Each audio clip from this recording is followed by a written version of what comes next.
Welcome to Conversations with Dr. Stephen Greer on the World Puja Network, and I would like to thank the people at the World Puja Network for hosting us here every 2 weeks to bring you an update on what we're doing with the OrionProject.org and the Disclosure Project. And I'm joined today by my long-term friend and assistant in all this work, Linda Willitts. Thank you for being here with us today. Oh, you're welcome. It's always a pleasure. Great, yes, and just as a note, Linda has just moved here to the Charlottesville, Virginia area where she'll be working full-time with us to help with all these projects that are becoming more and more world-encircling, and we have many exciting things to report today. But I wanted to focus today's discussions on what we do when we go on these expeditions for the Center for the Study of Extraterrestrial Intelligence. You can see what we do at those at CSETI.org and CSETI.org. And these are events. We're about to have one out on the Barrier Islands, the Outer Banks of North Carolina, actually beginning next week. And we're going to have about 40 people with us on that expedition. And a key part of it is the understanding of the nature of how consciousness or mind interfaces with electromagnetic systems, communication systems, and the interstellar technologies. And one of the things that is really self-evident to anyone who thinks about it is that if you're an interstellar civilization, you're probably not using early 21st century Earth technology. And this statement is of such great obviousness that it is missed by many people, particularly scientists who will say, "Well, we're looking for these extraterrestrial civilizations with the spectra and the type of technologies we're using now, such as radio telescopes or microwave signals or what have you." And while certainly that is possible, in terms of a mature understanding of what's involved if ET is here, and they are, and we have the evidence for that at disclosureproject.org. If you go to disclosureproject.org, you'll see irrefutable evidence of this. The question then becomes, if we're going to have a diplomatic contact with them, don't we need to expand our understanding to at least begin to cross over to their worldview? And by worldview, I mean universal understanding of science and consciousness. So science and consciousness is key here, and this is a whole area of study that many people listening to World Puja Network would be intimately familiar with, and it's a big focus of the book, Hidden Truth, Forbidden Knowledge, which is the story of how we have had all these experiences all over the world where we have been able to make contact. And one of the things that's interesting, back in the 1990s, after I had many years of contact with these ETs, I began to collect stories from around the world where people had what are called close encounters of the fifth kind. And this is a term that I coined in 1990 for when humans deliberately set up an attempt to make contact with extraterrestrial spacecraft or occupants or civilization.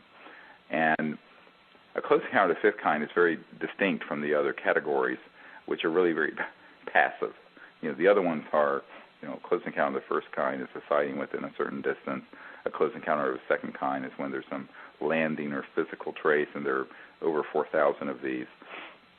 A close encounter of the third kind, of course, is when there is, from the movie that everyone is saying that Steven Spielberg did, is when there is a sighting or an encounter with a being, an extraterrestrial life form. And a close encounter of the fourth kind is when someone has gone on board a craft. But this is different. The close encounter of the fifth kind is when someone, or a group of people specifically, attempt to set up a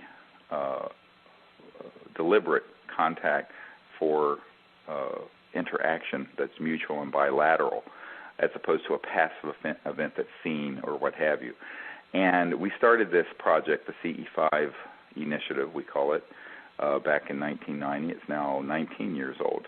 And we have gone all over the world. And one of the core things that I found as I began to collect these experiences from other people, not just my own, was that often people would see one of these ET vehicles, extraterrestrial vehicles, and they would signal to it, and it would signal back. But also very frequently, I found in the reports of thousands of cases, people would have a thought, oh, I wish it would move to the right so I can see it better, and it would move to the right. And then they said, oh, I wish it would move down, and it would move down. And there was this mental thought connection to the craft which seemed inexplicable and impossible. Now, Dr. Richard Haynes at NASA Ames Research actually helped collect a lot of these and came out with a book called CE5 back in the 1990s. And I was grateful that he did this work, because it illustrates the extent to which this has occurred all over the world. And so we formalized this into a research protocol, and the research protocol involves training people in consciousness so that they can understand that the mind within each of us is actually a universal resonance field through which coherent thought, kind of like if you look at a laser, it's coherent light. Anybody with physics training out there, it's not ordinary light like a flash bulb. It's actually coherent light, that thought that is emanating from a samadhi state, an expanded state of consciousness, that where you can then see remote places and then connect with very coherent thought, and as a guidance system, show them where you're located on the earth and what your intentions are, is an incredibly powerful technique for making contact. And this, of course, is a big part of the training, because many people do not have a very good training in meditation or in the ability to remote view, which is to see with consciousness distant places or events. And so we put this into a formal program, and actually you can get the meditation CDs as well as the CE5 training materials at the Disclosure Project website, which is disclosureproject.org. But what we do with these expeditions is that we train people to do this, and then we go out under the stars until 1 o'clock, 2 o'clock in the morning, sometimes 3 o'clock in the morning. Not so good for morning people, but they can just pretend they're going to Europe and get on a different time zone. But we have extraordinary experiences, and lately have been able to capture a great deal of electromagnetic and images and film experiences, some of which are up at CSETI.org. So this is sort of as a way of introduction of the history behind what we're doing now and the kinds of experiences we're having. And for many people, of course, everyone listening to the World Puja Network, if they're on this particular network, they're listening because they're certainly aware of spirituality, and they're certainly aware of higher states of consciousness. And in the sense that when we have an understanding that any civilization that is beyond our solar system and is light years away, which is the closest next star system is quite a few light years away. In order to get here, you can't travel or communicate at speeds less than multiples of the speed of light. The speed of light is just way too slow. And so that's what is that is a simple fact that is irrefutable. And because of that, you then begin to have to study what I call the whole concept of extraterrestrials and the new cosmology, which is actually a chapter in my first book, Extraterrestrial Contact, The Evidence and Implications, where I talk about the fact that there is absolutely no way that we can understand interstellar civilizations unless we understand the nature of the awake cosmos, the awake being within ourselves, and how thought and consciousness interface with very advanced electromagnetic communication systems. So that's just in a way of introduction. Now, of course, Linda's been with me for now, 12 years, I guess? 12 years, yeah. And has experienced this and seen a number of these things, and she may want to make some comments of her own on that. Oh, well, we have seen so many incredible things, but in talking about communicating with the ETs through thought, we routinely have communications where, we will think to an object in the sky to show us if it's a satellite. A satellite will just continue on a straight trajectory. So we'll ask an object to show us if it's an ET craft, to do a zigzag or something, and if it is, they respond. And we've had just so many experiences with communicating with ETs. Some people who are really, really good remote viewers and see things, visualize things very clearly, actually go on board craft and see ET beings on the craft, and this happens quite often with a lot of people.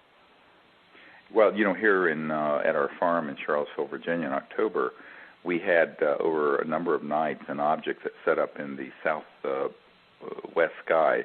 You might recall, Linda. Oh, yeah.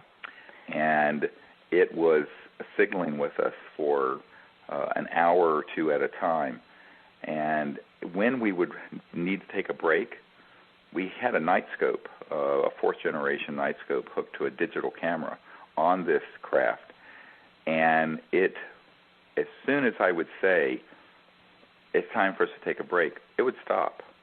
Right. Now, no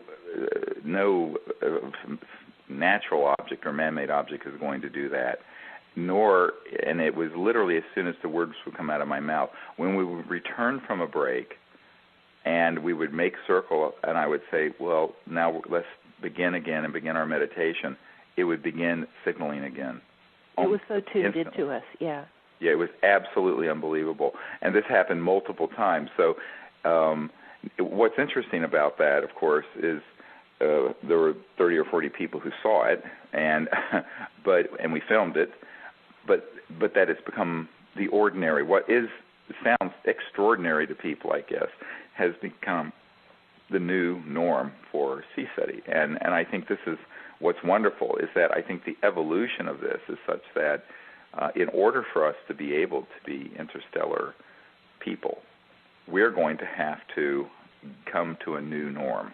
And the new norm is one where the preeminent science on Earth will be the study of consciousness and the development of higher states of consciousness, without which it is impossible to entertain being able to have a relationship with these other civilizations who are here and who are urgently wanting us to enter the state of spiritual maturity, the first sign of which, of course, is a peaceful world on this earth, but the second stage of which is a state of enlightenment where people understand that we have got this ability within us, each and every single person on the planet, to be awake, and that within the purity of that awake mind, the samadhi state, the state of nirvana, that every individual can become a universal ambassador. And that's why we call what we're doing ambassadors to the universe, because we are literally training people to be, although it is outside the avenues of the United Nations or the State Department or what have you, or the Foreign Service of another government, it is a global effort. We have people who are on our team now from Malaysia and from Japan and from Russia and from China and Australia and Latin America and all over Europe and every country you can imagine. And what we are finding is that these people go back to their countries and they continue to have these sort of extraordinary encounters that are initiated through understanding the protocols of higher states of consciousness, remote viewing, along with the other technologies we use. Now, we do also have high-powered laser systems we use. We have a radio frequency transmitters that we transmit some electronic tones that we have captured from some of our expeditions, one of which actually was provided to us by Colin Andrews, who had been with the BBC team in a crop circle when one of these strange tones came into the crop circle. And it was actually such an intense tone that it damaged two of the, back then they were beta cams, and did about $75,000, I'm told, in damage to these cameras. But they were able to record it, and it was an electromagnetic tone, and we have taken it and we use it to project out into space. But since then, we have also had some amazing CSETI tones that have come when we were, you may want to tell people just briefly, Linda, about what happened at Mount Shasta with the tones there. Yeah, that was in 2005, and Dr. Greer was doing a guided meditation, And it was absolutely not coincidental. He paused for a few moments as he was speaking in the meditation, and during that quiet period when he paused, there was a sort of a trilling sound. It lasted about 2 seconds, and it appeared behind. Actually, I was sitting to the left of him, and it appeared about 4 or 5 people down to my left, kind of behind us, and it was a trilling tone. Lasted about 2 seconds. It was very distinct. Obvious. Most people heard it. And what was so interesting about the sound was the sound created a visual shape in our minds, and virtually all of us saw it as a string of pearls. I certainly saw it as a string of pearls, and most other people did as well. Right. And in fact, virtually everyone there, we had 40 or 50 people there that year, and it was interesting because it was the sound created the form, and this is very Vedic. If you understand the Sanskrit concept, or the Vedic concept of name and form, that actually the shape of something and the form of an object is preceded or has within it a tonality, a pure tonality, and that if you understand that well enough in a deep level of consciousness, you can actually materialize things from consciousness. And there are accounts of enlightened beings who have been able to materialize pieces of fruit or a ring or what have you. And the way that's done is from a deep level of consciousness, to initiate the tonality of that object and the visual of it, which is like the astral component, and then intend and manifest it into three-dimensional space-time. Well, this is very, very close, actually, how interstellar vehicles move through space. They are not going through wormholes, which is one of the popular theories. It's because they are actually resonantly shifting beyond the speed of light into something resembling an astral or etheric energy field. But then within that is a tonality. And so this ship, this was actually an extraterrestrial vehicle, was on site, and everyone heard this very distinct, complex tone, but saw, as clear as someone was putting an image in front of them, this sort of a connections of spheres, several spheres connected together like that, like a string of pearls. And it was really extraordinary. Luckily, Linda almost always records what I'm saying during one of these meditations, and so she had her recorder on. Even though we were out in the, of course, mountains up at Mount Shasta, we did capture some of it in. It's gotten analyzed and put together by one of our team members in Arizona, Charlie Baylog, who has been wonderful to help us with these things, and is a really great man and a very pure spirit.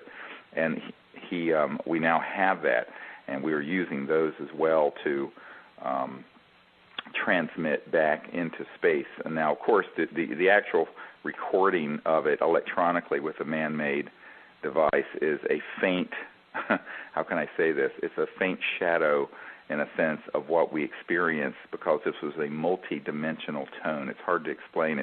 It was as if it was an omnidirectional effect, and it had this visual effect. These are sort of experiences we have that are very, very profound, and give us a great deal of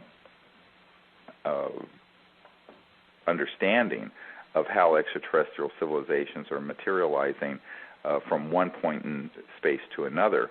And also that these things almost always happen when the group, even if it's 30 or 40 or 50 people sitting out under the stars, become highly coherent in a deep meditative state and begin to connect to that state, and then we will have these extraordinary things happen. And this is where I say primacy is in consciousness. Primacy of the CE5 awareness, of CE5 initiative, is in the state of samadhi, in the state of pure consciousness. And in that state, then all things are possible. Because these extraterrestrial civilizations, they're looking for that for one simple reason. They know that in order for us to begin at all to understand their paradigm of universality, of transporting and communicating across the vast distances of space, that we're going to have to begin to both experience personally and understand intellectually very thoroughly the interface of awareness and consciousness with the so-called etheric and astral field, but also the material world and our physical bodies and the earth herself. That all of this is a conscious being manifesting as a tree or an apple or a human body or a rock or a mountain. And the saying that all this is that is literally is true. And the experience of that state of unity consciousness and cosmic awareness that precedes it is really, most people view that as the end point in one's path. We view it as the beginning point. And the understanding and the experience of that is the beginning point of being an ambassador from Earth to these civilizations. And it's really a beautiful thing. And once enough people begin to have that level of experience as well as understanding, it's amazing how these extraterrestrial civilizations will cooperate with the team and also manifest in a whole lot of different ways, whether it's with an object that is signaling and interacting with awareness and with our lasers, or these tones, or some other really unusual event.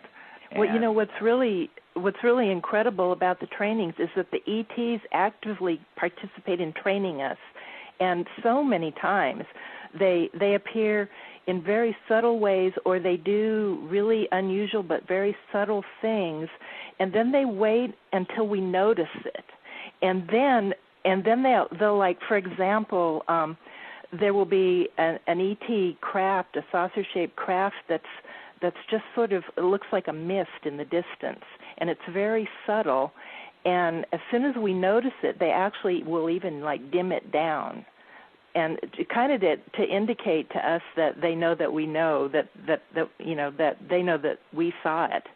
Right. And, I mean, remember the time at Joshua Tree when it was a moonless night and the sky was brightly illuminated. For as far as we could see, it was like there was a full moon, and we were actually seeing our shadows on the ground. And we started commenting about it, and suddenly it was as if somebody flipped a switch and it got dark. That's right, and it was this amazing, almost etheric light that everyone there saw, and we said, where is this light coming from? We're sitting, and we realized, not coincidentally, yeah. It was actually, I saw the origin of it from a craft, and it was in Orion, in the Orion constellation up above us at the Joshua Tree. Yes, Joshua Tree. And this was, they were waiting for us to acknowledge the presence and to pick up on the subtle cues. So it's very nuanced. Everyone is expecting, let's go kick the tires of a extraterrestrial vehicle, and we have had some pretty spectacular full materializations of craft and beings.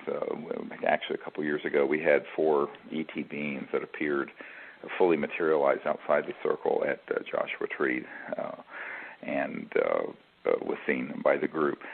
I think that what people have to understand, though, is that there are so many other ways in which communication happens, and all of it is sort of a highly, highly instructive of what they know we need to begin to understand how amazing and wondrous the cosmos is and all the ways that they can manifest around us.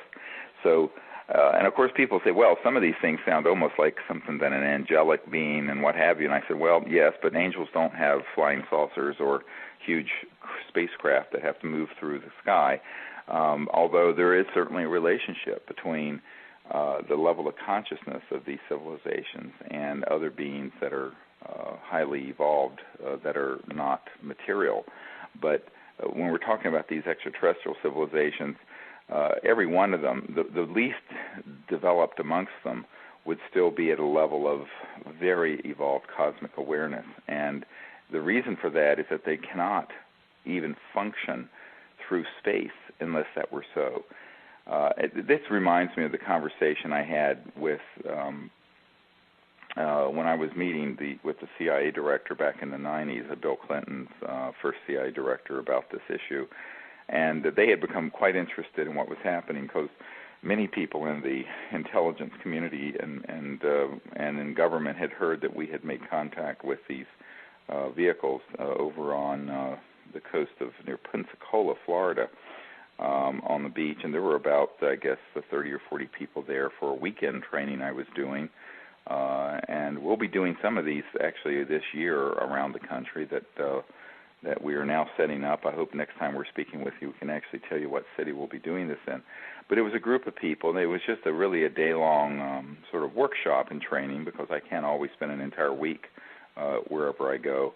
And that evening, I took them out to this beach, a state beach there outside of Pensacola, Florida, and we set up the protocols. And then about I think it was about 8:40, something like that, in the evening, we had 4 of these craft appear. 3 of them made a perfect triangle after we signaled with our lights for them to make a triangle, and then they proceeded to signal with us. Now, the part of this that was really extraordinary is that they were bilocating on we were sort of in a parking lot by the beach. They bilocated there astrally, and there were these beings moving around, and there were some women there who actually saw this. It was not like a ghost. It was a little more like a hologram, and they got so completely freaked out, they jumped in their trucks. They were in pickup trucks and raced back to town. It was rather hilarious, I thought. But, of course, it was nothing frightening at all about it. I thought it was wonderful. But this ended up on the front page of the paper the next day. It was seen by so many people in the area. Not just people that I had taken out for this contact event. And, of course, subsequently, the former head of Army Intelligence heard about it and blah, blah, blah. So a year or so later, a year and a half later, I'm there, meeting with Bill Clinton, CIA director, discussing disclosure of this information, the technologies, all of this.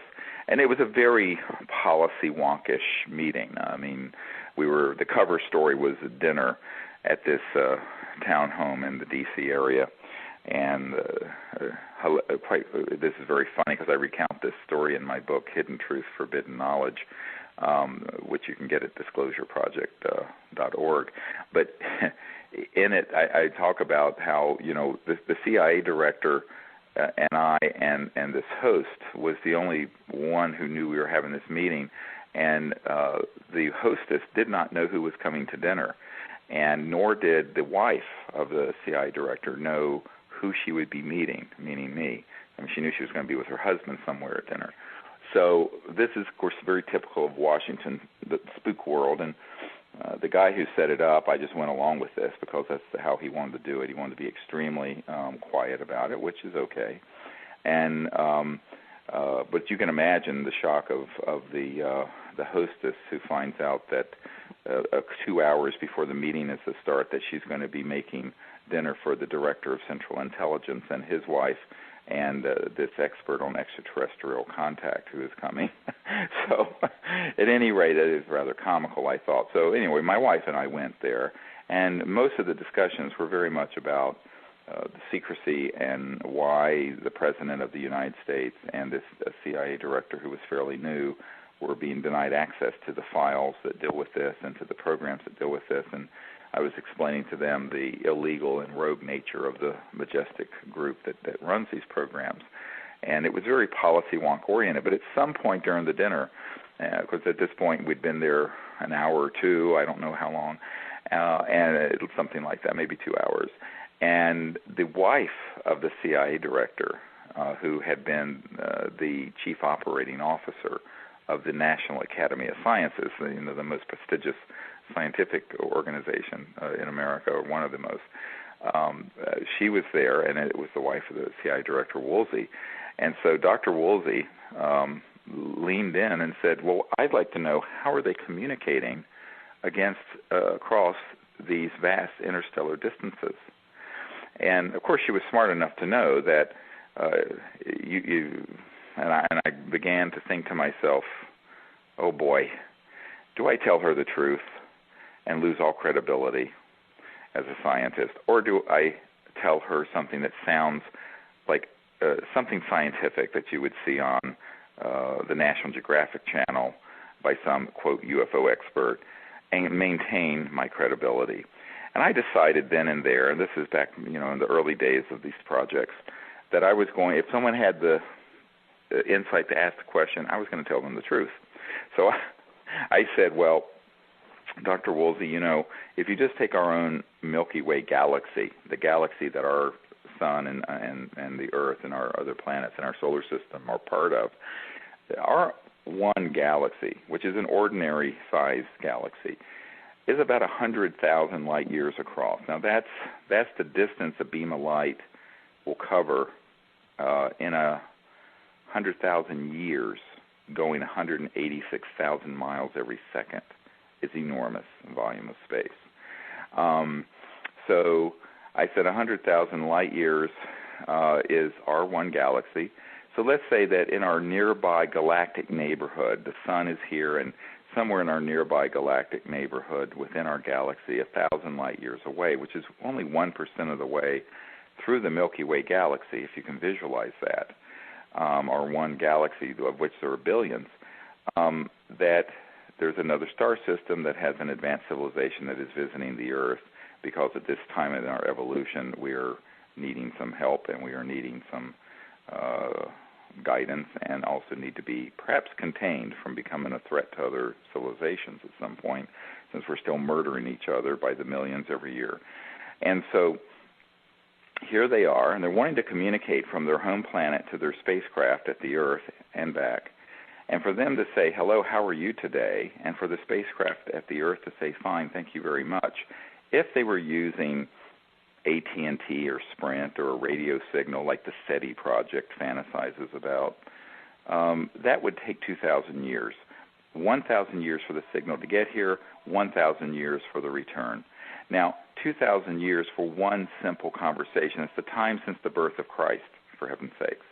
And so I said to her, look, the speed of light is too slow, and when you cross over beyond the speed of light through resonant fields of electromagnetism, you cross into what the mystics used to call the etheric and astral, and also the realm of thought.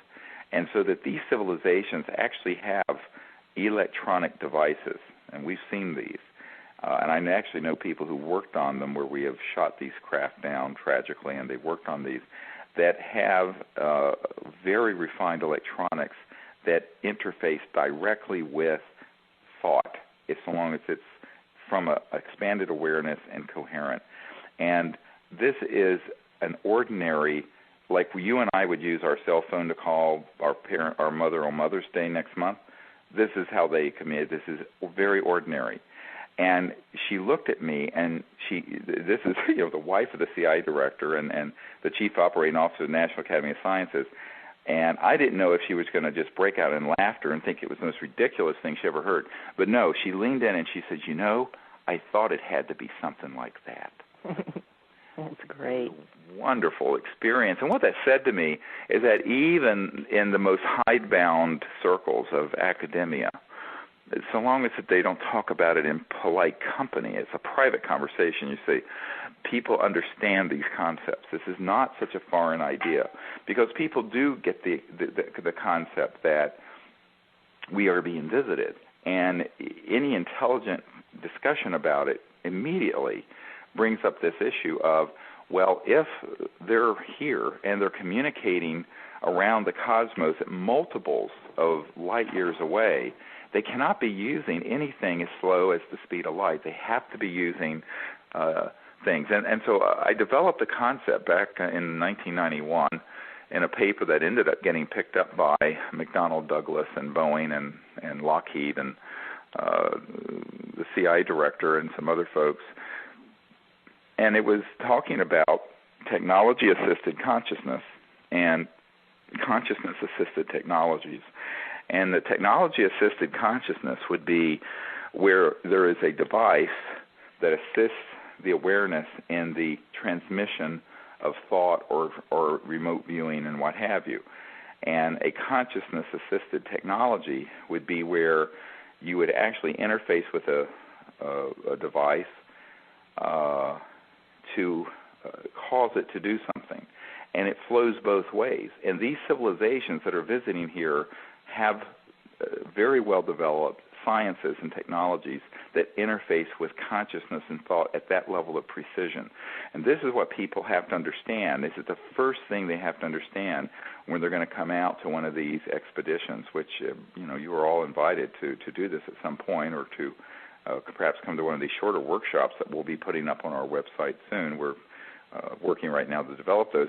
And that is that there is absolutely no way you're going to be able to understand, if you're just going to sit out and look at the night sky and think that it's going to be like a Boeing 747. It may look like that initially, but what you're dealing with, if it's really not a man-made anti-gravity craft, which they do exist, and we can distinguish this very quickly, if it's actually an extraterrestrial vehicle, get your cosmic boots on, because we're really on for a ride now, my friends, because these civilizations in no way have to come down to the level of 20th century and early 21st century technology, and they don't. And what we find very quickly is that they're expecting us to rise to an understanding of what it is that they have, and this is the first step. It isn't the end of the process, it's the beginning of the process, is to have this understanding and then to be trained in the development of higher states of consciousness and meditation and remote viewing and then remote vectoring. And by remote vectoring, I mean when you are in this expanded state of consciousness, you actually then see where these extraterrestrial vehicles are, lock onto their telecommunication systems that interface with coherent thought and awareness, and image and show them where you're located. So if you're listening in Montana right now, you can do that and vector them in. Now, it isn't as if they're puppets on a string and they don't show up instantly and they don't always show up because of it's not like they don't have anything else they're doing.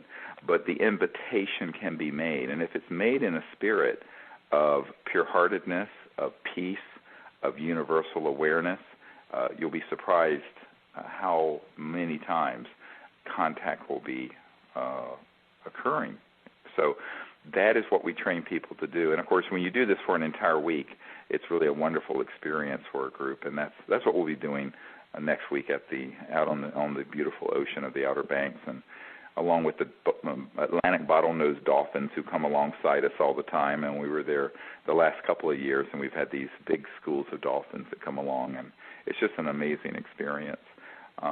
Unfortunately, that expedition is full. There's no more room in that one, but we'll be doing the same thing in Colorado in June, and we'll go up on the Sacred Mountain of the East at Blanca Peak, and as well as be in the San Luis Valley, where there's a lot. It's called the Mysterious Valley for a reason. There's so many of these things over the years that have happened there. So we take an expedition and training there every year to Colorado, and then we will also be up at Mount Shasta over at the end of August this year, and then we'll be in Joshua Tree, where we've had so many amazing things happen in November. So those are planned, and we're also going to be coming to various cities to give presentations and then do day-long workshops and just one-day expeditions for people who can't make it to these longer week-long events. So you can find out about all those at CSETI.org and disclosureproject.org. That's right. They're going to be a taste of what we do for a whole week, and we have had great success even in just one night of doing this kind of work with groups.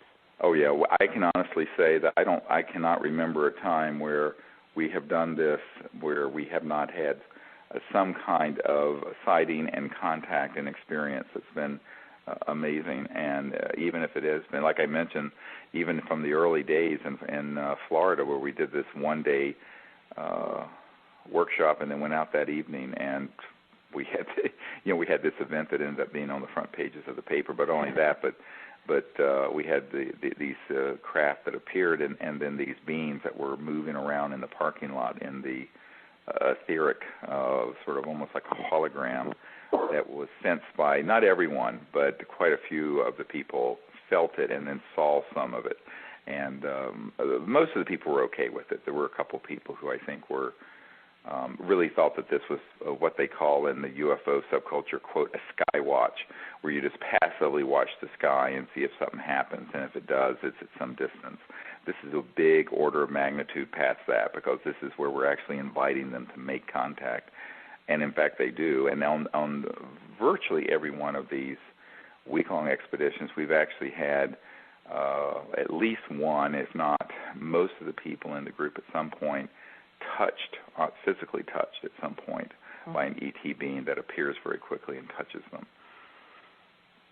And it's just like a person touched you. You swear that, when it's happened to me, I'll look behind me and think, that someone's trying to get my attention, and there will be no one there that I could see.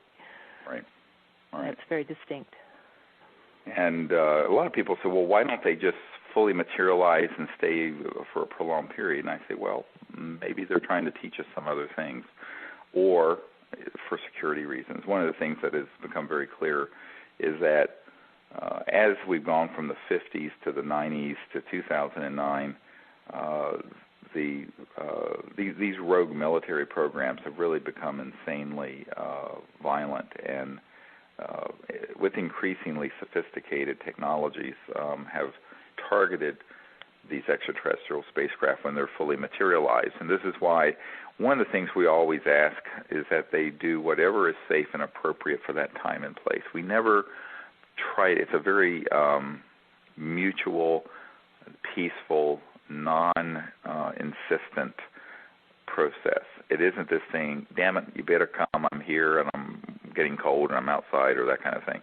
It's very much whatever whatever way they can materialize or manifest or not materialize and do something else, we're aware of it and we will be appreciative of it, and we will be transmitting the same back, because we realize that we're not just bags of bones and physical bodies, that we also have our body of light.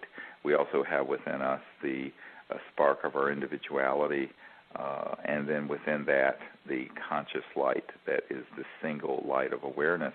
And the reason remote viewing works is because we are awake all the time. Even when we're sleeping, that seed or essence of the mind is there, and you are omnipresent within that mind. That there is, as Erwin Schrödinger, who was the father of modern particle wave theory and later became quantum mechanics, said back in the early part of the 1900s, he said the total number of minds in the universe is one, and that is, it is a singularity. And this has actually been proven scientifically, and it is a fact. And once you understand that about the nature of the fact that you're an awake being, then you can realize that you are, in fact, always omnipresent. It's a matter of making the mind empty and pure of all of its distractions and going into a deep and silent place within the awareness. And you can then see any place and communicate with any being, as well as see into the future or the past. And although the future is something that is a little less determined because of everything that is happening in the sphere of free will, affects the outcome. And this is why when I tell people, when you get off the timeline of now, not so much for the past is pretty much set. Not always, but pretty much set. But when you're looking into anything off the timeline of now into the future, you can only speak of probable futures if you're going to be honest. And this is why psychics and people like that say XYZ is going to happen on X date. The reason they're almost always wrong is that the fact that they saw that and said that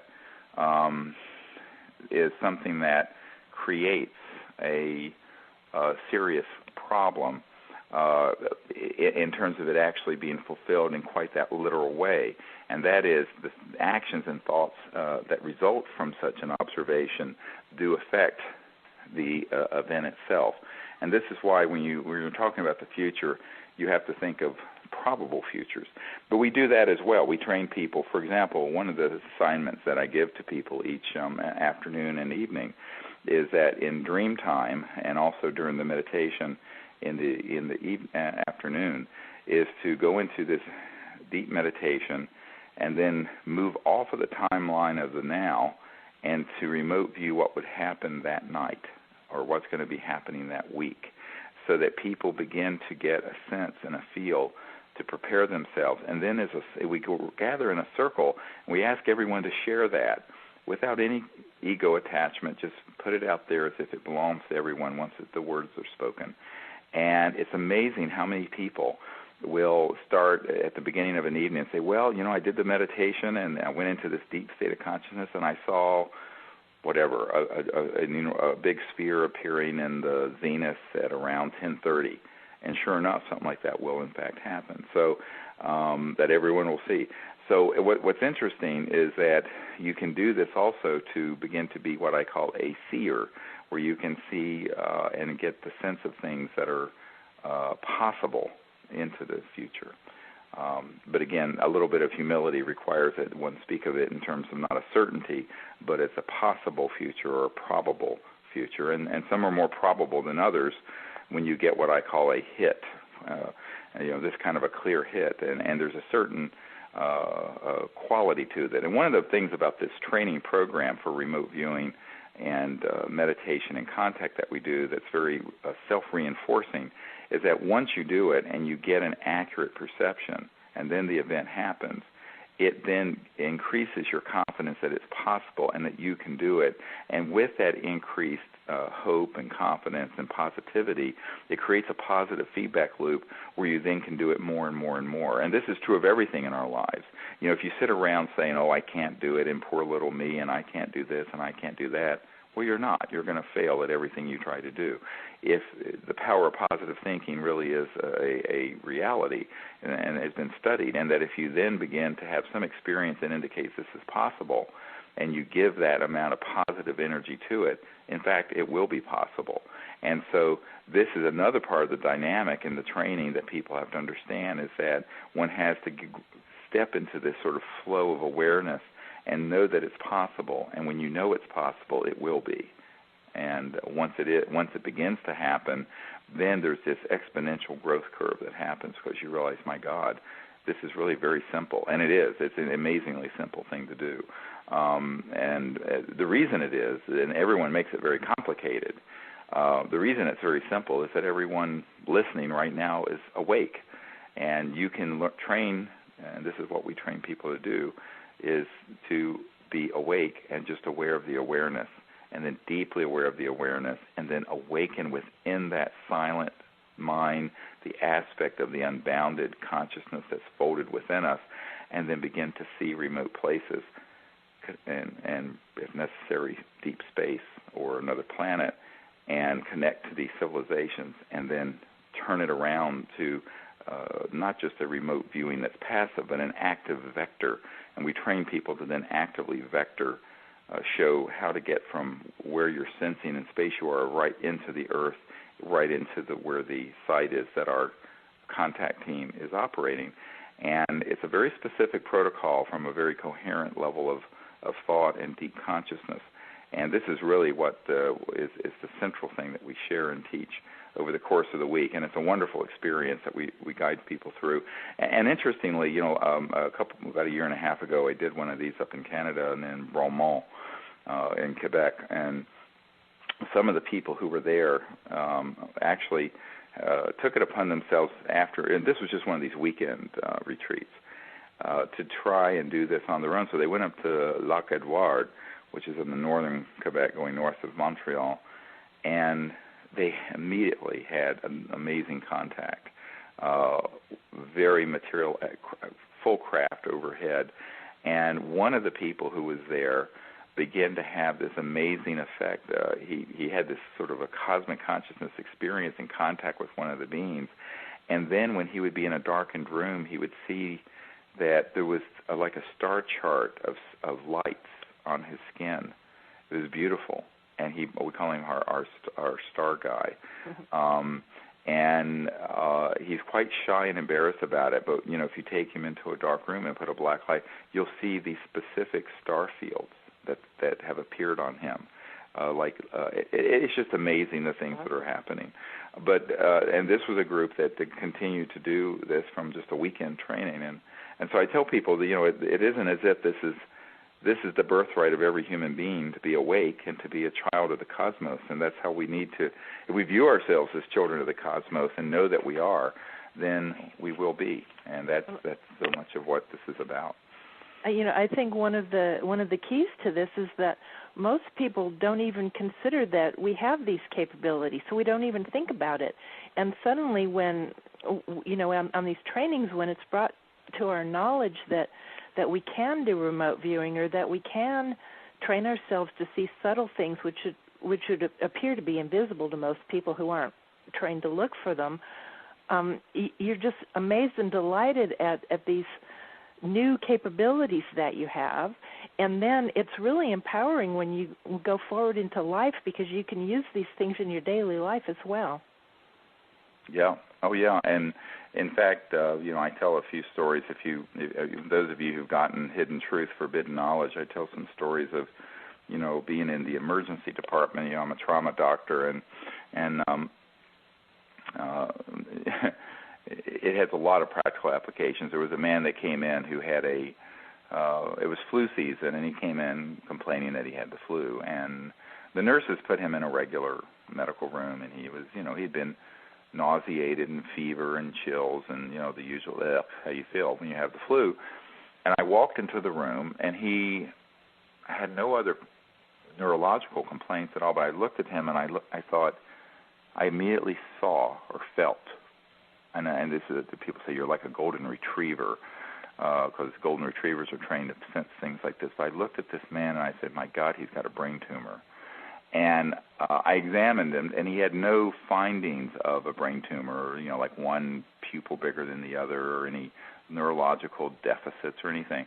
But I know what I knew, and it was a clear remote view. And I turned to the nurse, and I said, I need a CAT scan of the head, CT scan of the head.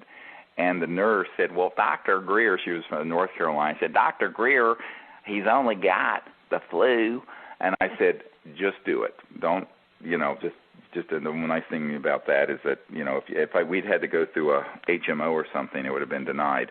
So he went and got the CAT scan. I explained to him and the family, he was a 26-year-old man with 2 children and his wife, and I said, I just want to check something to be sure, and, don't worry.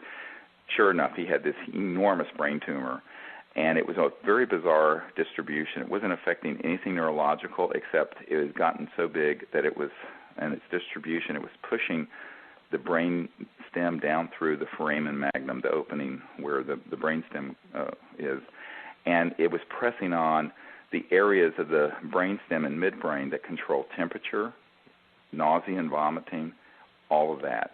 So all of his symptoms were from this thing and not from the flu, but it was a very, what we call an occult tumor, very hidden tumor that he had had no symptoms from. Now, it was at a point that if I had just given him flu medicine and sent him home, he very well probably would have had seizures and passed away very shortly. So he emergently we airlifted him, and he went to a specialty location and had neurosurgery, and I kept seeing him for a few years later, and he was doing fine. And I say to people, this neurosurgeon called me up, and he said, why did you even get a CAT scan? With this guy's presentation, I wouldn't have bothered. I would have thought he had the flu or something. And I said, well, I just had a hunch. Because in medical circles, it's not polite to say, or we're at a point in our civilization that's so materialistic that you're not supposed to say, well, gee, I actually saw with my inner vision that this man had a brain tumor. And based on that, I got a CAT scan, and sure enough, it saved his life. But what's interesting is that as I tell this story sometimes to other physicians, I find that a lot of doctors have had those experiences, but our society has beat the heck out of us to the point that people don't feel okay sharing this sort of thing. And I think it's time that we say, look, it's okay to share the fact that we're not only material, physical beings, we're also spiritual beings, and we have these capabilities. And as Linda mentioned, acknowledging that and developing it in your life can save someone's life or can improve your life in many other ways besides just becoming an ambassador to the cosmos. And so this is just one example of many that happened over the course of my medical career that I'm convinced that had I not been open to the power of this divine state of mind, there would be people dead today and who would not have been able to be saved. So it's a very interesting. I've also spoken to pilots, both airline and fighter pilots, who have had similar experiences where they have been able to remote view an event that's about to happen and anticipate it, and it has saved the plane or saved their lives. And so, this actually happens a lot in what are called mission-critical professions like emergency medicine and pilots and what have you. And it's not often talked about, and it's a shame that our society doesn't, because this is a whole aspect of ourselves that is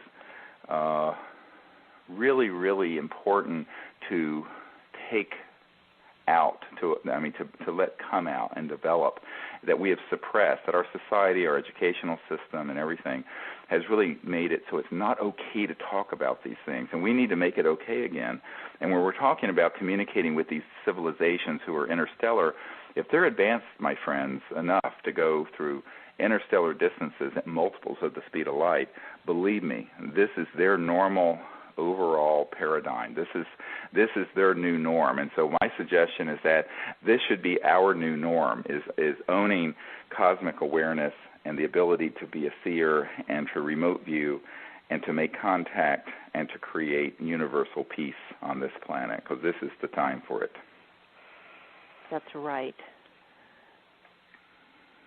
It's starting to happen. Oh, it's very much happening, yes. Oh, boy. More than I can say right now, because I will just say that this week has been extraordinary. In the past week, there's some things that are happening, both in Washington and in some other foreign capitals, where there is a huge breakthrough happening with bringing this information to the world and making contact, and the world is really going to go through an amazing transformation over the next coming months and few years. So we need all of your prayers for that, and we appreciate it. And also the OrionProject.org has some scientists we're working with now that hold great promise, a number of teams, not just one, about 4 teams of people. And we have to keep this in hope and prayer that one of them will emerge through soon with the technology, so that we can begin a new civilization and lift the burden from Gaia, from the Earth, that we have placed on her. Because one of the reasons the ETs have taken such a strong interest in the Earth since World War II is that they know how much the nuclear weapons and the radiation and the chemicals and the pollution from the way we derive energy from coal and oil is damaging the nervous system and the water and the circulatory system and everything of this beautiful planet. And, this planet is here to be the womb of the evolution of intelligent life into God consciousness for hundreds of thousands of years. And it's really not nice that the generation currently living on this planet is damaging so much of the Earth and using up so much of the Earth so unwisely. So it's really important that we, in compassion, develop these sciences and have the courage to stand up against the petro-Nazis to allow these new sciences out to benefit the world. And we can do this in a nonviolent way, the way Gandhi did, and we must do it, not only to make contact peacefully, but to let the truth be known about the way that Earth and humanity can live harmoniously together for hundreds of thousands of years in a high-tech society. And this is really what both the Disclosure Project and CSETI and the OrionProject.org are all about. And it's all part and parcel of an initiative. And I want to thank everyone at the World Puja Network for having supported us all these for the last year or so, because we have been making great progress. And without your support and interest, it would not have been possible. And I also would like to thank Linda Willitts, who has spent 12 years of dedicated service helping us do this. She's been there in thick and thin and through all kinds of things. And thank you, Linda, for all of your help. Oh, you're absolutely welcome. Well, I think this wraps it up for this hour. I'd like to thank the folks at the World Puja Network for hosting us. You've been listening to Conversations with Dr. Stephen Greer, and we'll be with you again in a couple of weeks for some updates on the Orion Project's technology teams and their development. And until then, stay centered and be in cosmic awareness, and know that our time of universal peace on Earth is arriving. Thank you, and God bless.